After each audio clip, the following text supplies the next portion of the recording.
Hola, ¿qué tal amigos? ¿Cómo están? Muy buenas noches. Yo soy Esdras Chabot y esto es Dinero y Poder. Este domingo el PRD eligió a sus consejeros nacionales, estatales y municipales en un proceso organizado por el Instituto Nacional Electoral. El resultado fue favorable a la corriente Nueva Izquierda y sus aliados, que bueno, pues poseen la dirigencia nacional y con ello se perfila a su nuevo presidente que será votado el próximo 5 de octubre. Y para hablar de esto y otras cosas nos acompaña aquí, pues, ¿cómo se le llama? Presidente en ciernes. No, pues ¿cuál aspirante? Ya no hay otro. Bueno, sí hay, pero Carlos Navarrete, muchas gracias por estar aquí con nosotros. Un enorme gusto. Mauricio González y Macario Schettino, muchísimas gracias. Bueno, a ver, suena como que le tiraron la planadora. O sea, todas las corrientes aglutinadas en torno a tu candidatura, en torno a Nueva Izquierda, se llevan ¿cuánto? El 70%. Alrededor del 70%. Alrededor del 70%. Esto, y los, digamos, que planteaban la candidatura de Cuauhtémoc Cárdenas o de Carlos Sotelo, del propio Marcelo Ebrard, se llevan el otro 30% en algo que pues hace ver ahora sí claramente la correlación de fuerzas dentro de un partido y en donde pues estos grupos minoritarios, pues no sé, se sienten medio acorralados, dicen que van a impugnar, que todo lo que el derrotado trata de pues soltar cuando pues el resultado es verdaderamente apabullante, Carlos. Mira, Esra, pocos saben que el PRD es el único partido en México que tiene un sistema parlamentario con representación proporcional pura. Hay derecho para que cada quien presente sus planillas, participaron cerca de 15 planillas nacionales, van a buscar el voto de los militantes, sacan un resultado y hoy el resultado da de que la planilla más importante, que es Nueva Izquierda, saca el 37, 38%, otros aliados el 22%, otro el 8%, otro el 5%, y en conjunto esta coalición de 4 expresiones sacamos alrededor del 70%. El 30% se distribuye en otras planillas pequeñas. Ahora vamos a conformar el Parlamento Perredista, que es el Consejo Nacional, que a su vez elige al gobierno del partido, al presidente, al secretario general y al comité ejecutivo. Nadie gana todo, nadie pierde todo, pero se ubica cada quien en su real dimensión. Y por lo tanto yo veo que hay una mayoría muy estable, contundente, que va a poder conducir al PRD y va a incorporar al resto de los sectores pequeños, pero en la justa proporción de los votos que sacaron. A ver, Carlos, las diferencias, cuando se dice, bueno, pues, ¿cuál es la diferencia entre el bloque Nueva Izquierda y sus aliados y el otro dentro de la izquierda? ¿Es pues, la mayor afinidad de los otros con Morena, con López Obrador, y ustedes con el mecanismo de negociación, que para algunos sigue siendo una palabra negativa? ¿Qué diferentes son? En realidad, las diferencias se achican bastante. Y yo lo concentraría en lo que le llamamos nosotros en el PRD la línea política. ¿Cuál es el comportamiento del PRD frente al gobierno? ¿Cuál es el comportamiento del PRD en las cámaras del Congreso? Y ahí hay visiones que sí hay diferencias. Hay una parte del PRD que quisiera que la relación del partido fuera de rompimiento y de ruptura permanente con el gobierno. Cero diálogo, cero negociaciones. Bueno, no tanto, porque luego por abajo de la mesa intentan ciertas cosas. Y luego también piensan que el PRD tiene que tener una actitud rupturista en el Congreso. Y hay otra parte, ahora claramente mayoritaria, que pensamos que sí, hay que hacer oposición al gobierno. Somos la oposición de izquierda, pero también somos gobierno en 4 estados de la República y en la capital del país. Y tenemos bancadas parlamentarias. Bueno, es más, hoy 2 perredistas presiden al Poder Legislativo en las 2 cámaras del Congreso. Y eso te lleva a una corresponsabilidad con la conducción de los poderes de la Unión y también de fortalecer el régimen democrático mexicano. Esa es la diferencia principal. Un poco para que los amigos del auditorio tengan una idea más clara de cómo se distribuye al interior del PRD la fuerza política. Nueva Izquierda, con sus 2 aliados principales, que son Alianza Democrática Nacional y Foro Sol, solitos esos 3 dan 68% del voto. Con Vanguardia Progresista superamos el 70%. Hay en la segunda fuerza, digamos, que está conformada principalmente por Izquierda Democrática Nacional. Para los amigos del auditorio es el grupo de Bejarano y su familia. Y el grupo, por ejemplo, donde tenían cercanía con Marcelo Ebrard, estuvo rondando 2,5% de la votación. Es un poco para que quede más o menos claro cómo está y que sea más fácil entender lo que vamos a ver a continuación, me imagino. Por supuesto, claro. Porque esto va a representar pues distintos movimientos. Yo no sé si el señor Ebrard va a mantenerse cercano al PRD o se va a mover a buscar en otros lugares. ¿Qué es lo que va a hacer el grupo de Bejarano, sobre todo en su cercanía o no con Morena, con López Obrador? ¿Ustedes cómo están percibiendo esta recomposición de la izquierda, no solo al interior del PRD, sino incluyendo a las otras fuerzas? Mira, Macario, Yo desearía que el PRD tuviera en sus filas a todos sus liderazgos y a todas sus corrientes, en la proporción de lo que sacaron de votos. No me gustaría ver a personajes del PRD yéndose una aventura a otras formaciones políticas. Hablo de Marcelo Ebrard particularmente.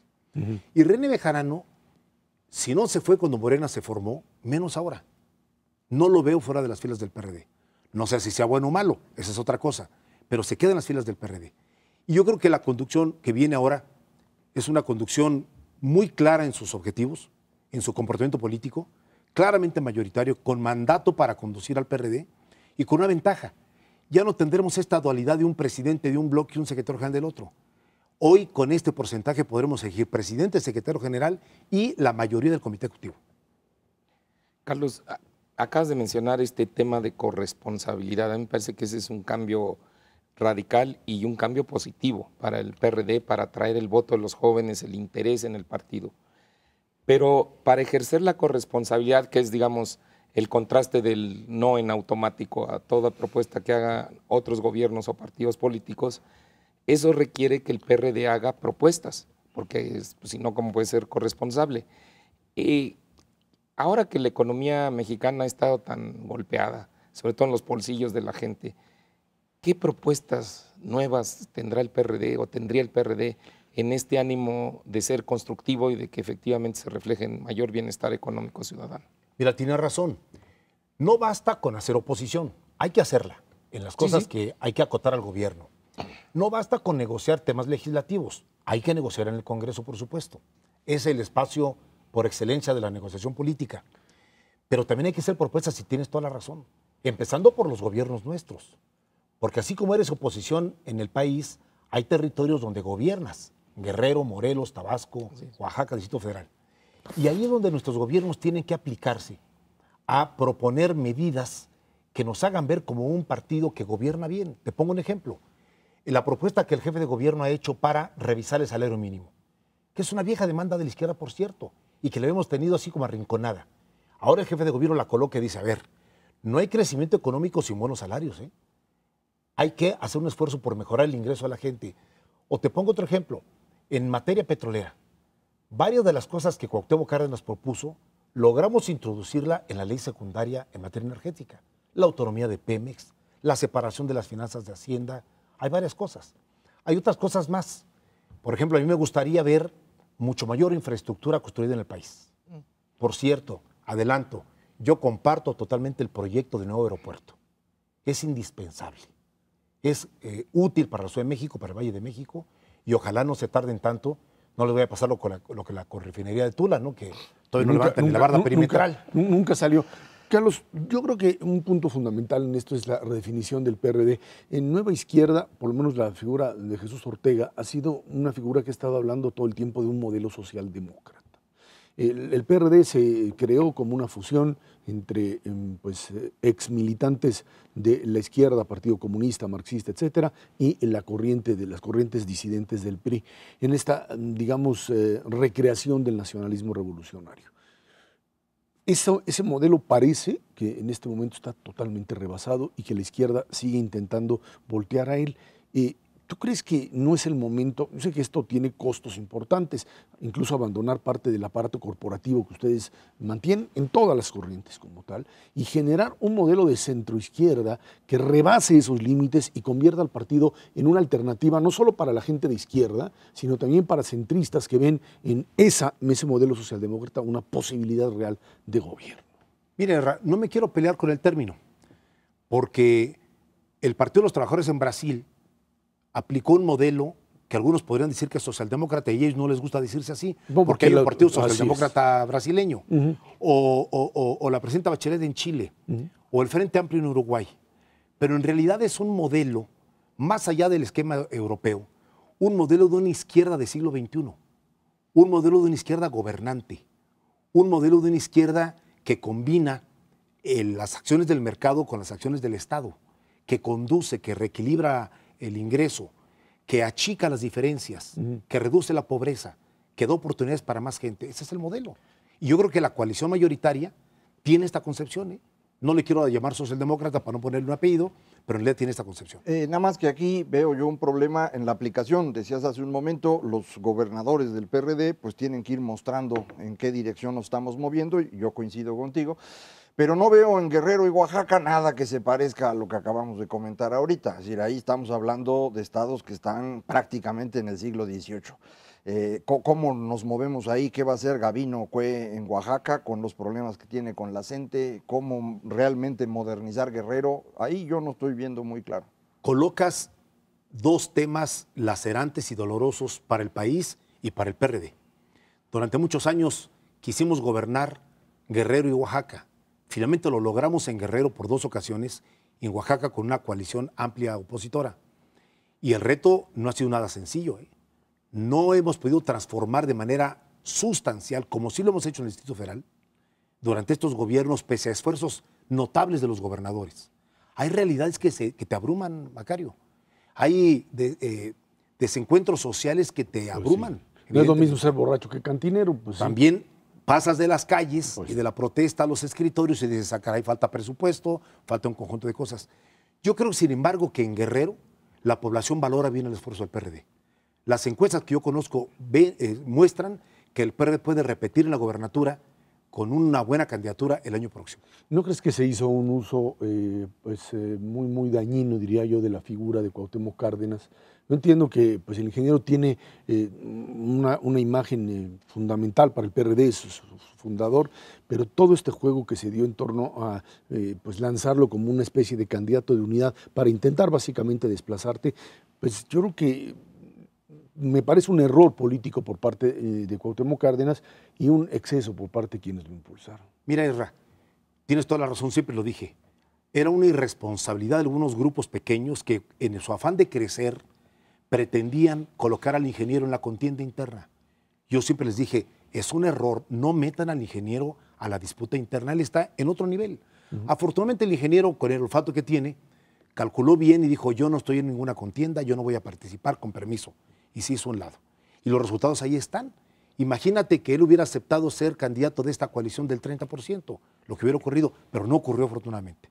El ingeniero está al margen. Ahora, el tema López Obrador, tú dices, yo voy a trabajar con un PRD que esté hablando de la izquierda, etcétera, pero hasta ahora el PRD ha girado en torno a una agenda de López Obrador, incluso en el tema de reforma energética, incluso en todo, ahí van atrás de él como si fueran su sombra y tratando de competir sobre quién tiene el liderazgo legítimo de la izquierda. A ver, yo quiero salirme de esa dinámica.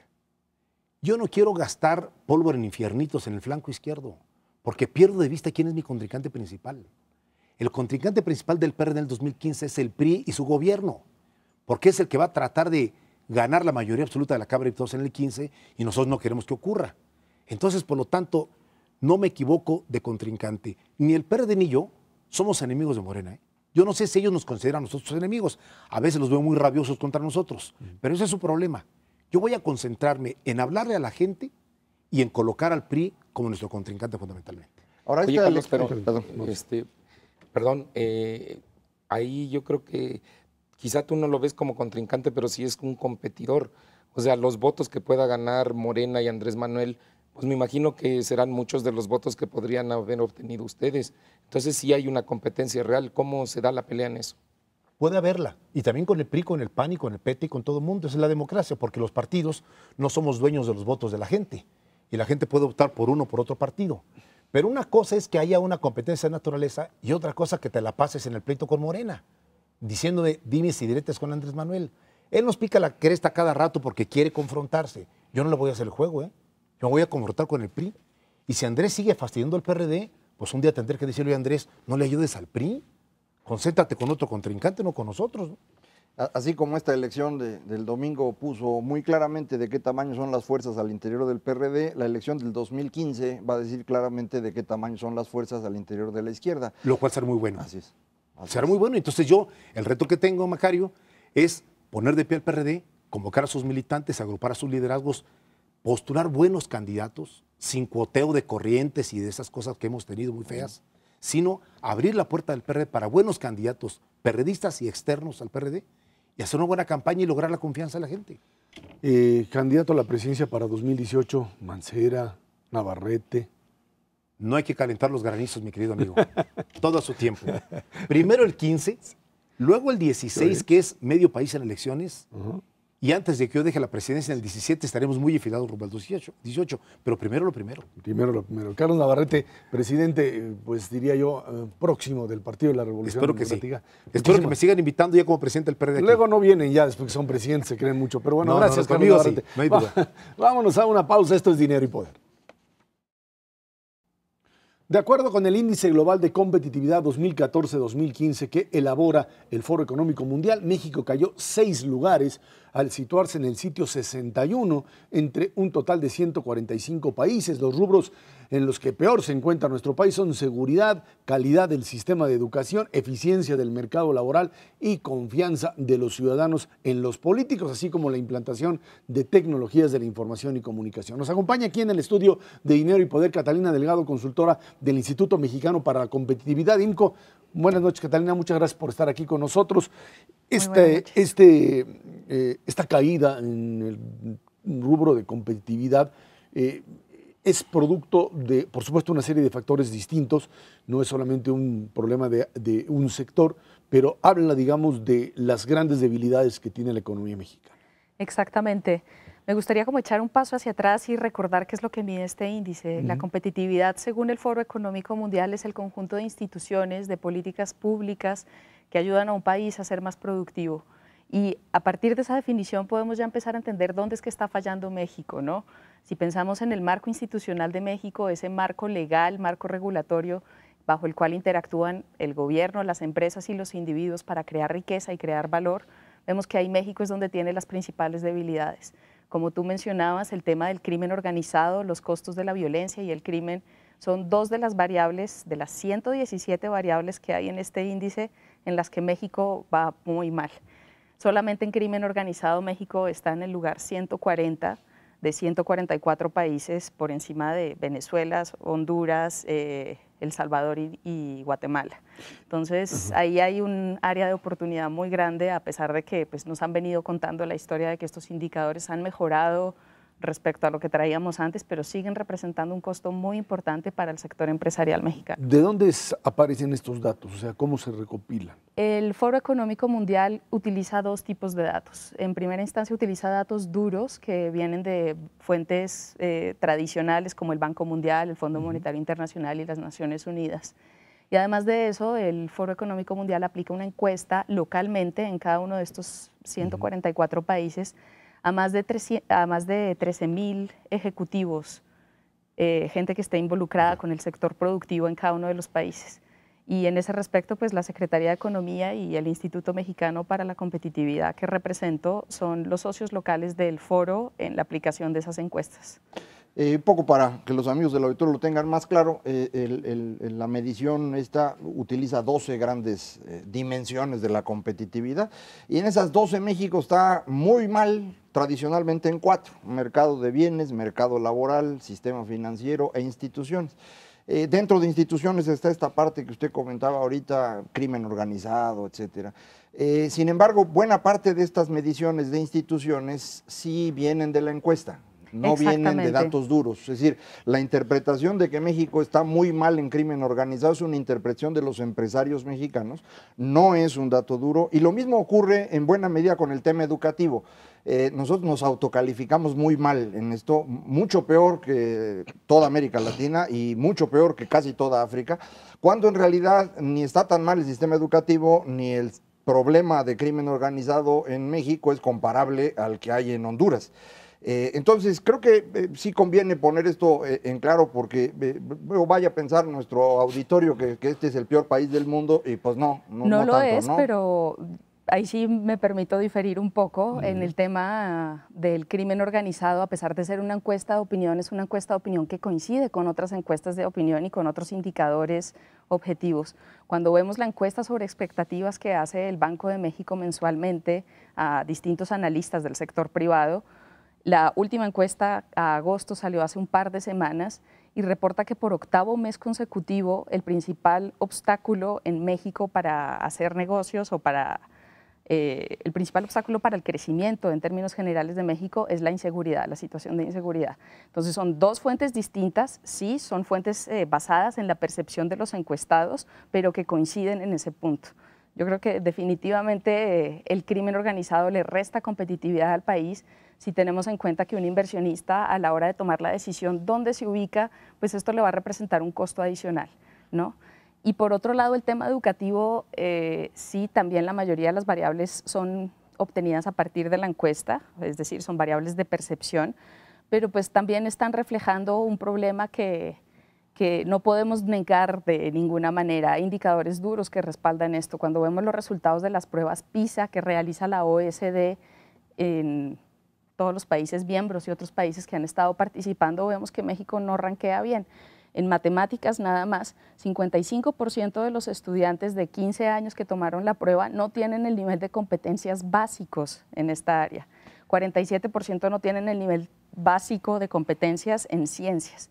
Y si no tenemos unos buenos fundamentos en ciencias y matemáticas al nivel básico, pues no vamos a poder educar jóvenes que estén interesados en carreras de las ciencias, la tecnología, las matemáticas y las ingenierías, que son las que mayor valor agregado generan en las economías.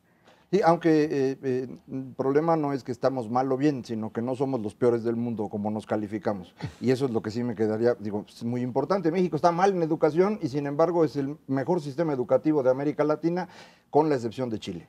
Entonces, bueno, son diferencias de percepción, pero sí conviene que, creo yo, los amigos del auditorio no se vayan a quedar con la idea que estamos hablando de algo que es definitivamente cierto, ¿no?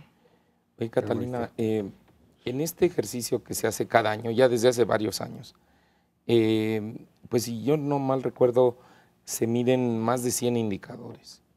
Y así, estos que tú mencionas que estamos mal, pues así ya llevamos muchos años que estamos mal.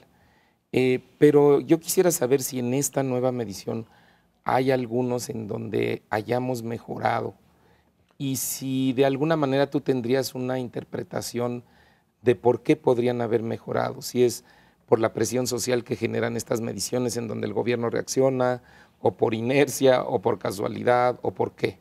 ¿Hay algo en donde mejoraron algunos indicadores? Sí, definitivamente hay algunas áreas, no son muchas en las que mejora México y por eso pues la caída de 6 lugares en el ranking. Y las áreas que le ayudaron a México en este año principalmente se basan en el tamaño del mercado. México tiene una economía grande en términos comparativos con las demás del mundo y no solamente es el tamaño de su economía, sino el de su población, que representa un mercado potencial muy grande. Además de eso, los tratados comerciales que tiene México con otros países del mundo pues le dan acceso a otros mercados muy cercanos que son inclusive más grandes que México. Y otro tema que ayuda a México a no caer más en este ranking es el tema de la estabilidad del ambiente macro. México, a pesar de que las expectativas de crecimiento no son las más halagüeñas, tiene una estabilidad en lo económico que pues, es reconocida a nivel internacional. Y dentro de este ámbito del ambiente macro destaca la calificación crediticia, que de alguna manera refleja las perspectivas que tienen los agentes internacionales sobre el país. Y a ese respecto incidieron mucho las reformas que se anunciaron, porque bueno, este índice que es para 2014 empezó a elaborarse desde comienzos de año, cuando las reformas todavía no estaban plasmadas en papel, ¿no? Y esa agenda reformista que traía el gobierno de alguna manera incidió para que las calificadoras de crédito internacionales mejoraran sus perspectivas sobre el país. No sé si recuerdan que a principios de año también mejoró la calificación crediticia del país, creando este Mexican Moment que pues de alguna manera también repercutió sobre este indicador del ambiente macro. Si me permiten mis colegas, nomás un segundo. Pero fíjate que de todo lo que acabas de mencionar, yo te diría, hay muy pocas cosas en las que la política pública puede influir. El tamaño de la economía realmente no está ligado a lo que haga o no o deje de hacer el gobierno en su totalidad, ni el tamaño de la población, ni algunos de estos factores. Pero me da la impresión de que aquellas cosas en donde estamos mal, el gobierno no corrige las políticas públicas con oportunidad. ¿Tú tienes esa misma impresión o no? ¿O cómo hacerle para que hagan más caso, pues, ¿no? Porque... No necesariamente. Estas cosas en las que vamos bien definitivamente sí dependen de política pública. La estabilidad macro ha sido resultado de años consecutivos de disciplina macroeconómica y eso pues se está reflejando ahí. Sí, pero eso ya lo tenemos desde hace 15 años. Ya lo tenemos, pero también los acuerdos comerciales que implican un mercado potencial mucho más grande que el mexicano, eso sí es resultado de la política pública.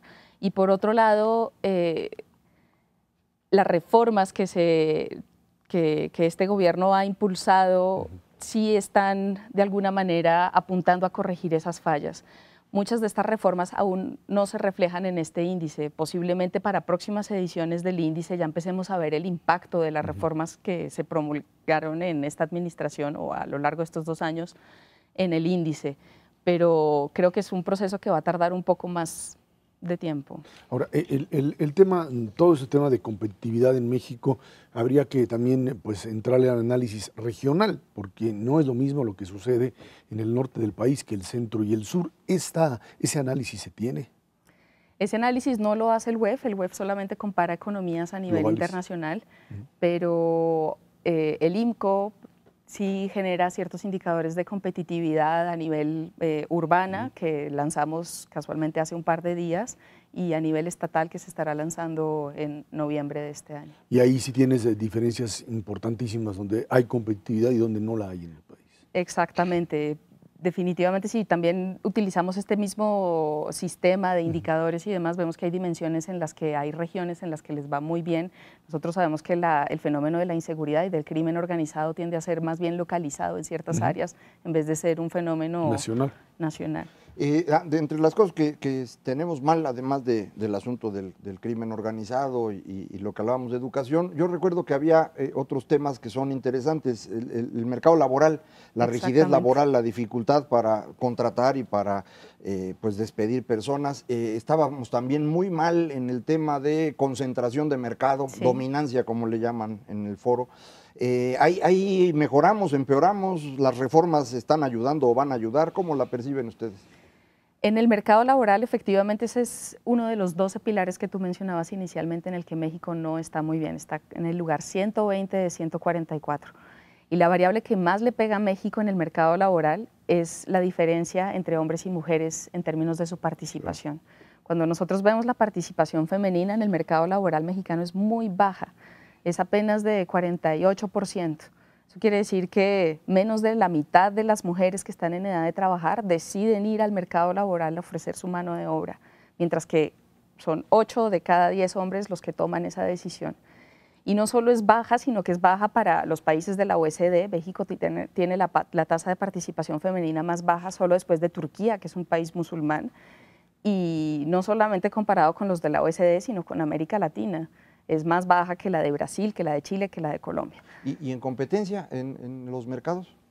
Y en competencia, pero si me permites terminar con el tema laboral, además del tema de la participación laboral femenina, lo que tú mencionabas, la flexibilidad, los costos de liquidación, son 2 variables que obstaculizan la competitividad de México en ese sentido. La reforma laboral que se aprobó a finales de 2012 tiende de alguna manera a flexibilizar el mercado, a disminuir los costos, pero no ha tenido los resultados que se esperaba. Es una reforma que yo creo que se quedó corta, es una reforma de la que ya deberíamos estar viendo resultados porque su implementación fue en 2013 y aún no los tenemos. Y esto en parte se debe a que pues, la reforma sí apunta en la dirección correcta, pero está dejando por fuera de su ámbito a 2/3 partes de la fuerza laboral mexicana que trabaja en la informalidad. Claro. Bueno, no sé si le quieres responder sobre en cuanto a la competencia. Sí, no le hizo caso de eso. Y ahora vamos con la competencia. Efectivamente, la competencia en México no califica muy bien, pero ahí hay que tener en cuenta que 2 de las principales reformas que se aprobaron en el último año apuntan precisamente a terminar con 2 monopolios profundamente enraizados en la economía del país, los monopolios de las telecomunicaciones y el monopolio energético. En ese sentido, no vamos a ver los efectos de esto tal vez en la próxima edición del índice, pero sí esperaríamos que de a 2 a 3 años ya empecemos a ver que por lo menos la percepción de los encuestados va a empezar a cambiar. Oye, regresando al tema regional, ustedes en el IMCO han observado que aquellas entidades que se pueden calificar de más competitivas son las que tienen mayor crecimiento económico a nivel estatal, o las que reciben más inversiones también a nivel estatal, o ¿O Por todavía supuesto. no? ¿Sí? Sí, definitivamente. Nosotros en el IMCO la competitividad la definimos en términos de la capacidad de un país, una región o ya sea un estado o una ciudad de atraer y retener inversión y talento. Y esas dos son variables que están profundamente correlacionadas con el crecimiento económico. Si tienes más inversión, seguramente vas a crecer más, lo mismo que si tienes más educación. Naturalmente existen otras variables como el ambiente de seguridad que pueden repercutir sobre el crecimiento, pero en términos generales sí existe una relación positiva entre inversión y de las que tú educación. recuerdes, ¿cuáles son las más competitivas en las ediciones pasadas a nivel de estados? A nivel de estados, como te mencionaba, la próxima edición de este índice va a salir en noviembre de este año. El pasado Digo, no lo tengo muy fresco, pero estemos pendientes una para última noviembre. preguntita. Otro de los pilares donde estábamos mal era el tema financiero. ¿La reforma financiera creen que vaya a ayudar algo en esto? Las dos variables que nos pegaban fuerte en el lado financiero eran el acceso al crédito y el costo del financiamiento. La reforma financiera no apunta precisamente en esa dirección y esto es algo que se tiene que hacer más de la mano con medidas que vayan orientadas a la competitividad del sector financiero, ¿no? Existe una alta concentración en términos de el papel de ciertos bancos o ciertas entidades financieras en el sector y eso es lo que más le está pegando a los costos de acceso al crédito. Digamos que son variables que todavía tendrán que modificarse en función de las reformas una vez que estas pues, lleguen a instrumentarse, ¿no? Exactamente, pero esto es algo que va a tomar tiempo y no solamente tiempo, sino que vamos a necesitar de órganos reguladores fuertes, autónomos, independientes, que estén en capacidad de garantizar la competencia a lo largo y ancho de toda la economía. Catalina Delgado, consultora del IMCO, muchísimas gracias por haber estado aquí con nosotros. Muchas gracias a ustedes. Gracias. Vámonos a una pausa. Esto es Dinero y Poder. El Senado de la República inició este jueves la dictaminación de la reforma política del Distrito Federal. Con ella se consolidaría la autonomía de la capital y le daría nuevos instrumentos para relacionarse en la zona metropolitana. Además, cambiaría sustancialmente el órgano de gobierno y las delegaciones se convertirían en alcaldías y con eso pues, se trata de transformar la Ciudad de México pues, en una entidad estilo, diría yo, Estado, con presidencias municipales, que le dan pues, mayor pues, autonomía, dicen, a los propios delegados. Yo cuando platicaba con el jefe de gobierno capitalino, Miguel Ángel Mancera, me decía pues, que uno de los problemas que se tienen es precisamente que no queda bien definido, por lo pronto, en lo que está ahora aprobado, con lo que se está funcionando, no queda definido claramente hasta dónde puede llegar un jefe de gobierno y hasta dónde los delegados que se convertirían en presidentes municipales y en muchas ocasiones esta pues, superposición de funciones termina por dañar la propia gobernabilidad. Hay quien insiste en que tiene que ser otra vez un modelo más ligado a lo que era en el pasado el jefe del Departamento de Distrito Federal y quien pues dice este modelo le da autonomía a cada una de las delegaciones, muchas de ellas son más grandes que algunas propias entidades, pero en fin, ese es el punto, ese es lo que el PRD consigue además llevar a las cámaras como parte de su negociación y es, digamos, la bandera de un Miguel Ángel Mancera que comienza a resurgir pues, después de varios golpes que se dan. Sí, este tema lleva muchísimos años, el PRD lo ha impulsado prácticamente desde que ganó por primera vez la jefatura de gobierno del DF en 97. A mí me parece una muy mala idea desde entonces y no ha mejorado mi opinión. Y la razón es muy sencilla, si uno pudiera argumentar que los otros estados de la República funcionan mejor que el Distrito Federal, pues entendería por qué quiere uno cambiar. Pero no funcionan mejor, funcionan peor. En los estados lo que tenemos son gobiernos estatales que no pueden obtener dinero, no tienen forma de recaudación, son muy pobres. El dinero en serio lo recaudan los municipios a través del predial. No tienen un mando de policía adecuado en los estados, precisamente por eso la discusión para hacer el mando único, y eso sí lo tiene hoy el DF, entonces no sé qué ganarían con eso. Si hoy los delegados son un problema en el Distrito Federal, porque en mi opinión sí lo son, como presidentes municipales van a ser peores todavía. Entonces yo no veo en realidad qué se puede ganar con esto, creo que se convirtió en un tema del PRD y pues se han ido casando cada vez más con este tema, este fenómeno psicológico que se llama escalamiento del compromiso, se van haciendo cada vez más cerca de su tema, aunque el tema, en mi opinión, no tiene mucho sentido. La parte, Mauricio, que a mí me parece también importante, más allá de este debate sobre autonomía o no de municipios o de delegaciones transformadas en alcaldías, es el hecho de que pueda el gobierno capitalino ya no depender tanto del gobierno central, tanto para los nombramientos de procuraduría, todo el asunto de policía y el tema de la deuda. Y esto quizá es la parte fundamental por la cual apuesta, ¿no? Mira, yo veo aquí en este proyecto varias cosas que creo que deberían definirse con mayor detalle para ver si es conveniente el cambio o no, como dice Macario. Un tema es la deuda. O sea, el Distrito Federal, a diferencia de todos los demás estados, cuando contrata su deuda, vamos a decir, tiene una especie de aval del gobierno federal. Es la única entidad del país que así opera. Desde el punto de vista de administración financiera de un gobierno, es bueno que tenga el Distrito Federal autonomía sobre su deuda, nada más que ahí hay varios problemas. Uno, bueno, tendría que autorizársela a la Asamblea, ya no tiene, digamos, el respaldo del gobierno federal, y entonces eso implicaría que el gobierno del Distrito Federal fuera todavía más cuidadoso en manejo de su deuda. El DF no es la instancia gubernamental que se distingue por estar sobreendeudado, a diferencia de otros, ¿no? Como Coahuila y otros estados más, pero eso no quiere decir que no hayan utilizado los últimos dos gobiernos, el del doctor Mancera y el anterior de Marcelo Ebrard, sobre todo el de Marcelo, la deuda como un expediente para la falta de ingresos que tienen y para hacer todos los obras y servicios y gastos corrientes, porque más que obras son gastos corrientes que han tenido que hacer. Entonces, creo que ahí sí sería muy importante pues, que lo ponderaran bien, que tuvieran los candados adecuados para evitar que el gobierno del Distrito Federal cayera en un problema de sobreendeudamiento. Otro aspecto que está ligado al tema de la deuda es el asunto de la rendición de cuentas. A mí, en el papel, hay una comisión ¿no? legislativa para el análisis de la reforma política del Distrito Federal, y ellos hablan de reforzar, digamos, los mecanismos de la administración pública, o sea, de la provisión de los servicios. En muchos servicios públicos de Israel, el DF ha tenido un deterioro. Digo, las calles, pues hay que verlas, ¿no? Y ese es solamente uno de ellos. Hay problemas severos de abastecimiento de agua y la inseguridad, aunque no, bueno, ha incrementado en muchos rubros en el Distrito Federal.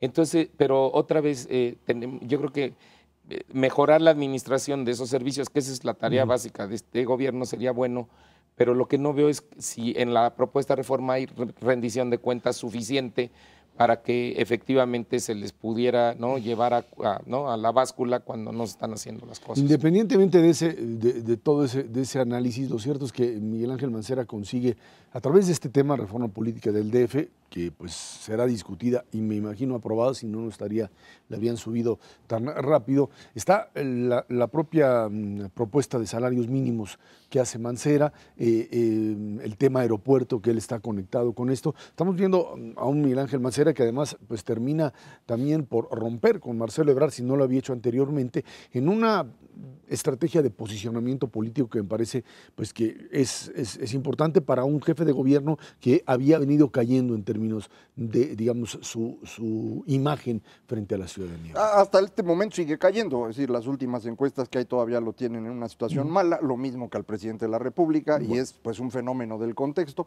Efectivamente rompe con Marcelo Ebrard en buena medida porque las elecciones al interior del PRD dijeron de qué tamaño era la fuerza de Marcelo, 3%, bueno, de hecho 2%. Y digamos, el apoyo que podía tener Mancera dentro de Nueva Izquierda. Así es, entonces pues ya no había ninguna limitante para poder actuar con fuerza, y eso hacen ahora con lo de línea 12. No solamente está el aeropuerto y esto, también nuevas líneas de metro o ampliaciones de metro. Entonces sí tiene pues cierto espacio Mancera hacia adelante, pero creo que la reforma política no es una gran idea y vamos a acabar teniendo un monstruo después de esto. A mí algo que me cuesta trabajo entender, yo no digo que no se le requiera una reforma política en el DF, pero lo que sí estoy convencido es que lo que se necesita es administrar mejor la ciudad de lo que está haciendo. Entonces, yo lo que a veces no entiendo es, bueno, ¿por qué los gobernantes no se concentran en resolver los problemas que están afectando directamente a la ciudadanía y empiezan a generar una serie de ideas y debates? Pues sí, así es, porque hay otras prioridades, así es, hay otras prioridades políticas antes que poner los baches o que tapar los baches, porque también los ponen y los quitan ellos. Bueno, vámonos a una pausa y de regreso vamos a platicar con usted, pues el tema del paquete económico 2015 aprobado por el gobierno federal, aprobado por el Congreso e instrumentado por el gobierno federal. Esto es Dinero y Poder. La Secretaría de Hacienda y Crédito Público presentó a la Cámara de Diputados el paquete económico 2015.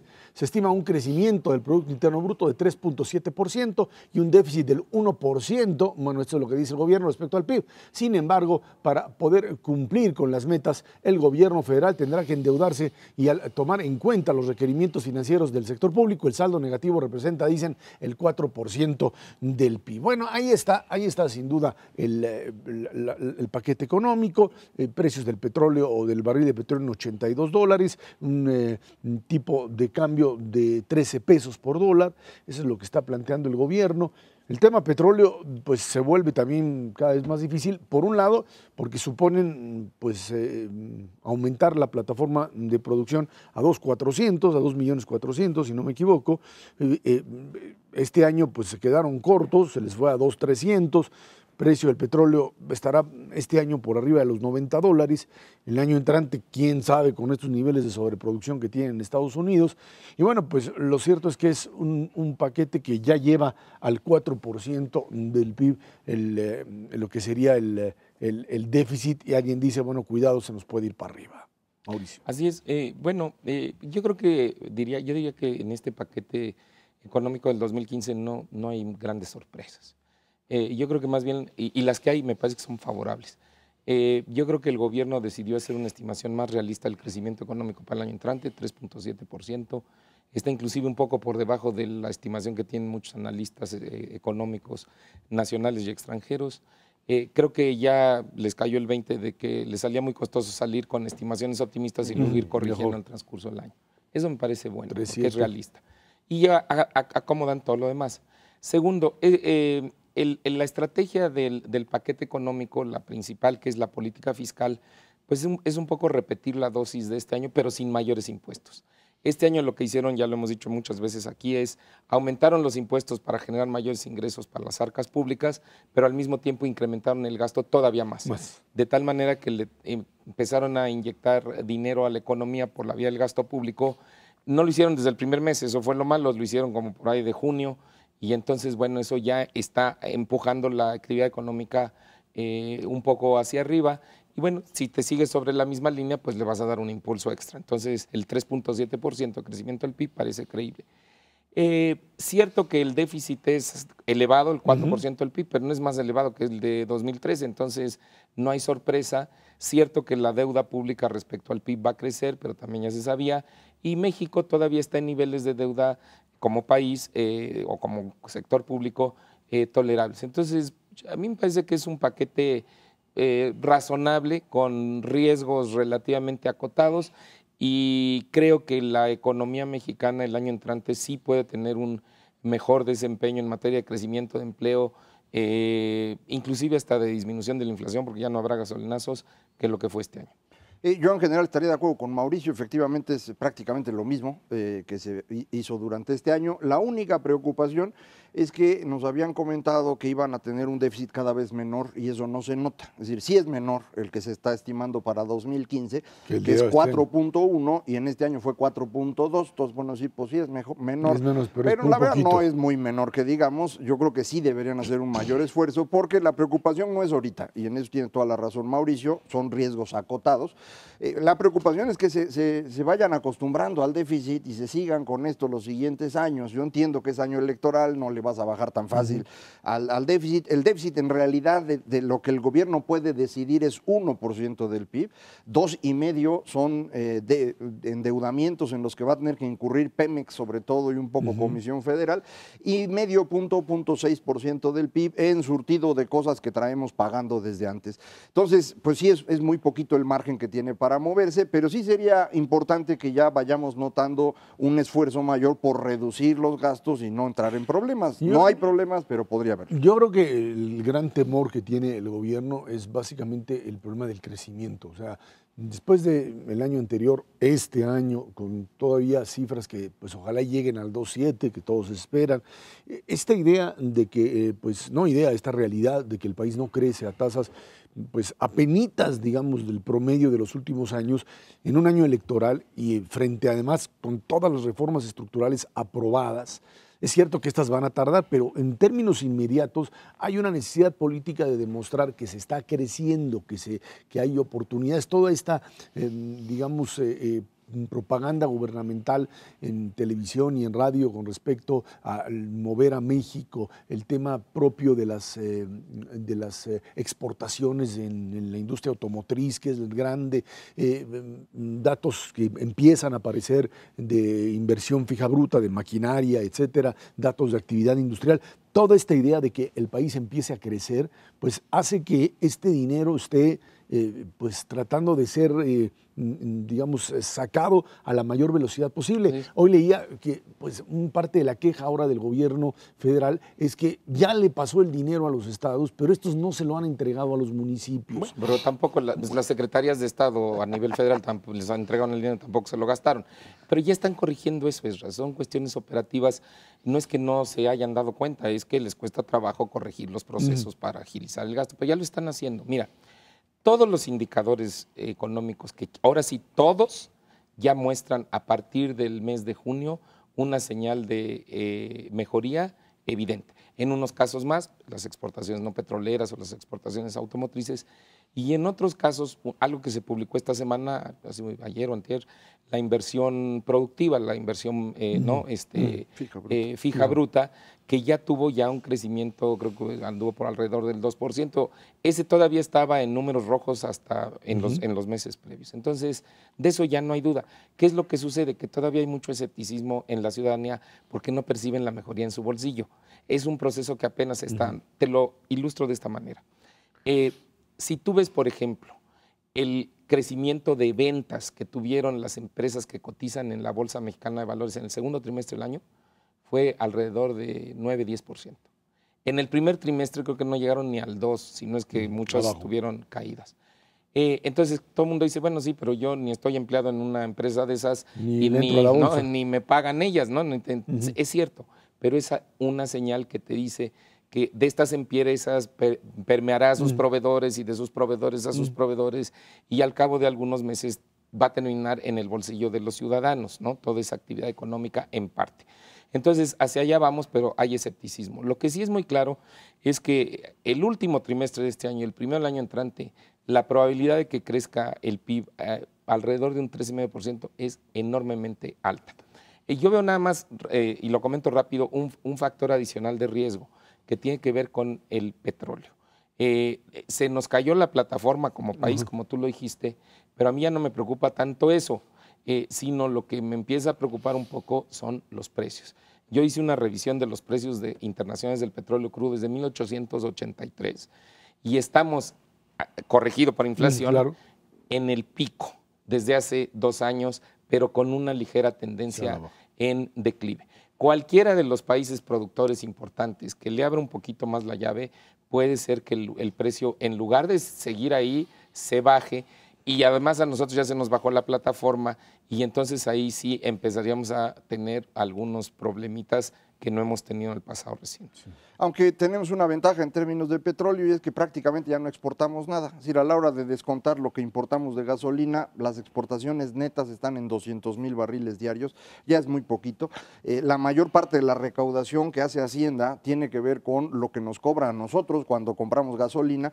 Que ya tampoco la vas a poder subir. Y no van a bajar el precio de la gasolina aunque baje el precio internacional. Entonces no me preocuparía tanto por eso, pero visto hacia adelante, tiene toda la razón Mauricio, precio. En los siguientes años esto es un tema importantísimo porque si tú tienes un barril de petróleo muy barato, pues la gente no va a estar queriendo explorar en situaciones complejas como aguas profundas, se va a reducir esa inversión. El gas natural, por ejemplo, nos va a salir más barato importarlo de Estados Unidos, que eso es lo que realmente vamos a acabar haciendo, que producir ahorita gas shale en México, que pues es un problema complicado de resolver. Entonces, a lo mejor esta parte de la reforma energética tendría un menor impacto. Creo que eso es lo que está pensando Mauricio hacia adelante. El gobierno está siendo optimista en lo que va a ocurrir de 2016 en adelante, crecimientos del 5%. Yo creo que perfectamente factibles, pero siempre hay este tipo de riesgos que bueno... El único punto que habría que tomar en cuenta es que si tienes una economía como la norteamericana en mayor crecimiento y eventualmente la economía europea, que parecía que iba creciendo y luego se nos volvió a caer, pues recupera este nivel, más el tema de conflictos internacionales, el tema de precio de petróleo se te puede ajustar, pero de una o de otra manera creo que la apuesta es muy clara. México no puede seguir dependiendo de industria petrolera. Ya no depende de en términos del gasto de gobierno, tampoco en ese nivel. Porque pero pues ahí hasta que no saquemos más petróleo nos queda de otra. Que hagas una reforma fiscal que te permita de alguna manera... Pero ahí te va algunos comentarios a lo que van a hacer en el presupuesto. Van a subir los diputados el precio... No, simplemente para llegarse más recursos. Pero compra seguro y se acabó, ¿no? O sea, bueno, pues eso es un poco lo que tratan de hacer. Pero no puedes comprar seguro por todo lo que produces. Eso no. Bueno, ahí está Mauricio González Majares, que tiene muchas gracias. Gracias a usted que nos ve, nos escucha todos los jueves a las 10 de la noche aquí en Canal 11 Dinero y Poder. Estamos en la radio Noticias MBS en el 102.5 del FM de lunes a viernes de 5 a 7 de la tarde. Por nuestra parte, muchas gracias y muy buenas noches.